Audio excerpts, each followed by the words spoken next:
অনুষ্ঠানটার আয়োজন করা হয়েছে সমস্ত কমিটি পরিবারকে আমাকে আমন্ত্রিত করবার জন্য বহুত বহুত ধন্যবাদ।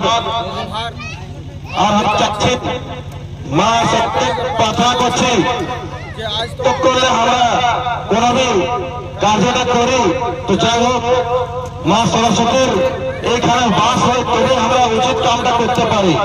তো আজ মা সরস্বতীর কাছে আমি এই ঝিমড়ি পঞ্চায়েতের এই পুরো ঝিমড়ি পঞ্চায়েতের লোকের জন্য এই ক্ষেত্রের লোকের জন্য আমি মা সরস্বতীর কাছে হাত ধরে নিবেদন করছি যে আমাকে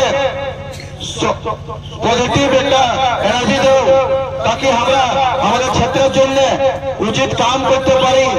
সাথে সাথ আজকে আপনারা এই সরস্বতী পূজা উপলক্ষে যে আজকে এই ঝুমর সঙ্গীত কার্যক্রমটাকে রাখেছেন তো বাস্তবে আদর্শ গ্রাম ঝিমড়ির লোক আদর্শের পরিচয় আছেন, যেটা আমাদের এমন প্রোগ্রাম হচ্ছে যেটা আমাদের মা মাসি কাকি জেঠি বাপ দাদা খুড়ারা সবাই একসঙ্গে বসে করে দেখতে পারবে। এটা আমার মহৎ চাষ কি হতে পারে। তো চলো একবার সমস্ত গ্রামবাসীকে আমার দিকে ধন্যবাদ, আভার আর জোহার।